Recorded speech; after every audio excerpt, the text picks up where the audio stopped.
Bonjour à toutes et à tous sur Au Large Biblique, le podcast qui fait parler la Bible. Aujourd'hui, il est né le biblique enfant et il se nomme Moïse.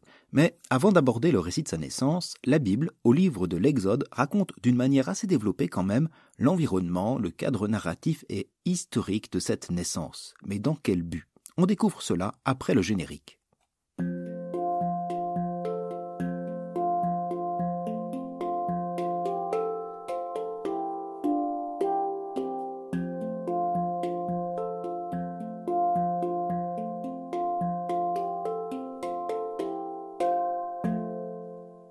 L'histoire de Moïse commence avec le livre de l'Exode. C'est un monde très différent qui se dessine après le livre précédent de la Genèse.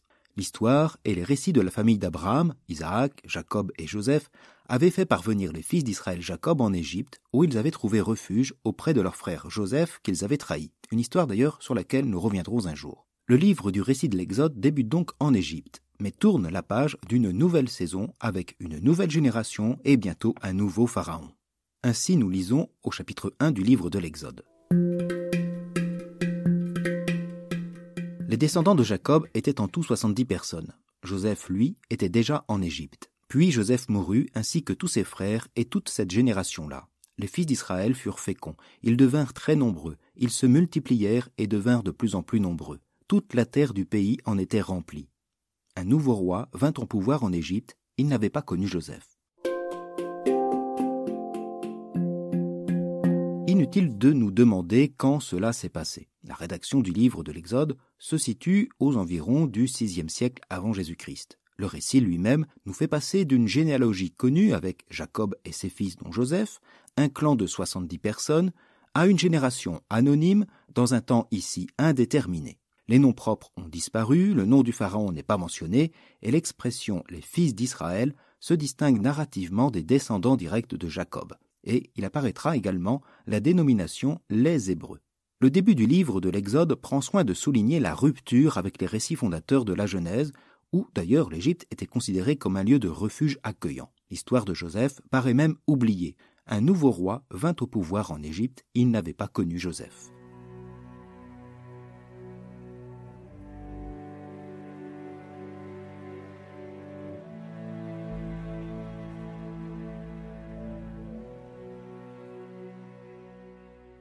Le récit sert ici de mise en abîme à l'opposition qui naîtra plus tard entre Moïse adulte et le roi d'Égypte.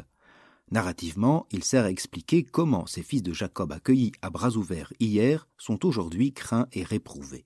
Cette première page de l'Exode décrit pourtant un peuple, celui des fils d'Israël, qui furent féconds, qui devinrent très nombreux, se multiplièrent dans tout le pays. Ces verbes reprennent ceux que le livre de la Genèse attribuait à la bénédiction de Dieu sur le couple humain nouvellement créé. En effet, après avoir créé l'homme et la femme à son image, Dieu les bénit et leur dit « Soyez féconds, multipliez-vous, remplissez la terre ». Le livre de l'Exode souligne qu'en Égypte, les fils d'Israël ont accompli l'ordre du Seigneur donné au couple originel. Cette fécondité des fils d'Israël est signe de bénédiction de la part de Dieu. Tout est bien qui commence bien, mais pour peu de temps. Un nouveau roi vint au pouvoir, il n'avait pas connu Joseph. Il dit à son peuple « Voici que le peuple des fils d'Israël est maintenant plus nombreux et plus puissant que nous. Prenons donc les dispositions voulues pour l'empêcher de se multiplier, car s'il y avait une guerre, il se joindrait à nos ennemis, combattrait contre nous et ensuite il sortirait du pays. » L'histoire de la naissance de Moïse s'inscrit dans ce nouveau contexte. La fécondité des fils d'Israël est ici présentée comme un danger pour Pharaon. Ce que craint ce dernier, c'est la perte de son pouvoir, de sa puissance, d'une hypothétique trahison et d'une conquête ennemie. On est à l'opposé des derniers chapitres du livre de la Genèse. Il racontait comment l'un des fils de Jacob Israël avait aidé Pharaon à vaincre une famille de 7 années.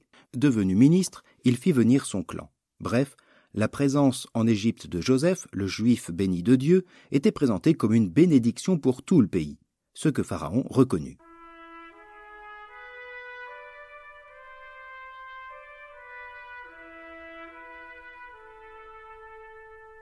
Autre temps, autre pharaon, et la bénédiction des fils d'Israël est vue maintenant comme un danger, une concurrence. Le nouveau pharaon ne voit pas leur fécondité comme une bénédiction.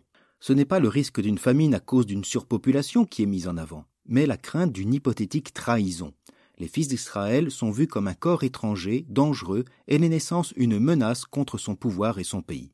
Or, pour endiguer cette fécondité, Pharaon trouve un moyen radical, les empêcher de se multiplier. On imposa donc aux fils d'Israël des chefs de corvée pour les accabler de travaux pénibles. Ils durent bâtir pour Pharaon les villes d'entrepôt de Pithom et de Ramsès. Mais plus on les accablait, plus ils se multipliaient et proliféraient, ce qui les fit détester. Les Égyptiens soumirent les fils d'Israël à un dur esclavage et rendirent leur vie intenable à force de corvées, préparation de l'argile et des briques et toutes sortes de travaux à la campagne.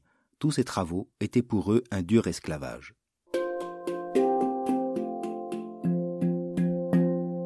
Le bonheur des Israélites, autrefois accueillis librement, devient une dure servitude que souligne l'accumulation des termes.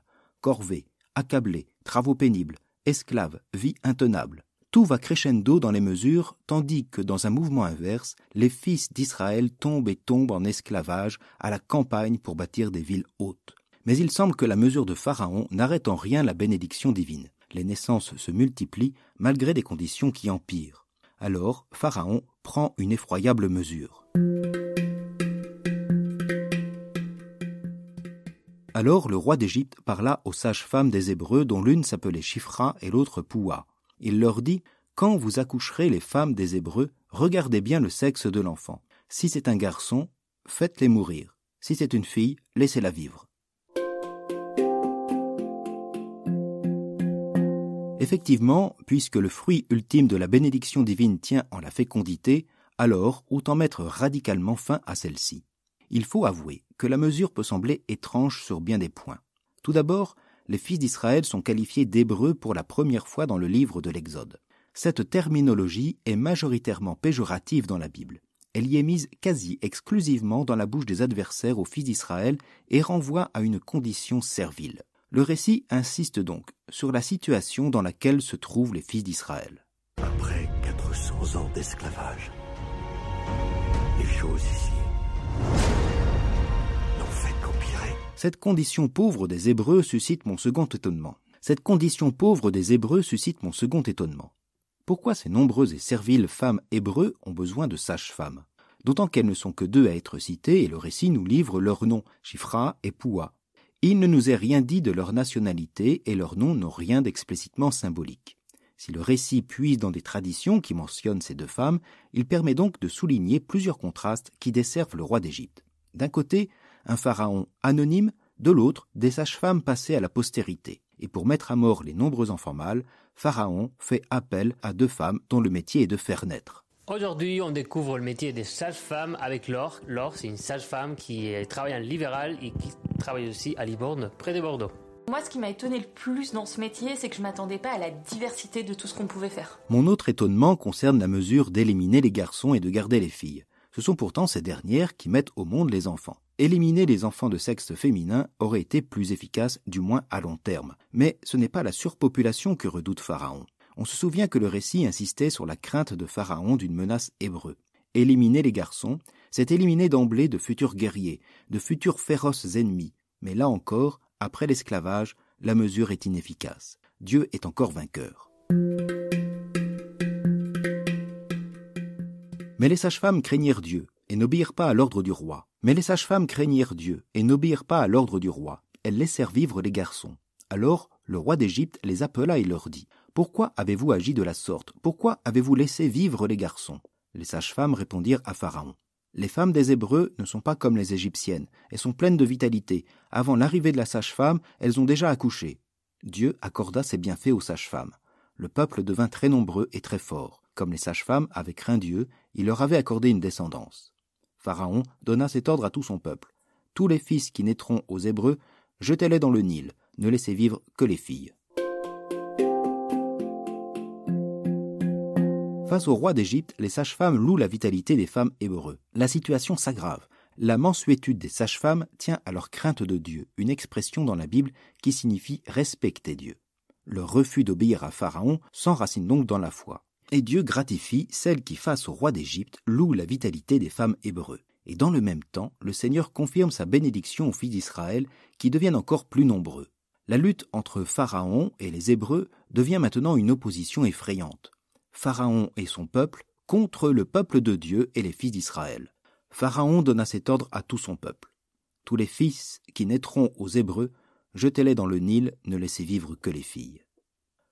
Le récit a donc organisé une dramaturgie qui est désormais à son comble avec la mort systématique de tous les enfants mâles israélites. C'est dans ce contexte que la prochaine fois nous entendrons la naissance de Moïse. Alors, à bientôt et pensez à vous inscrire à la newsletter, à commenter et à partager ce podcast autour de vous.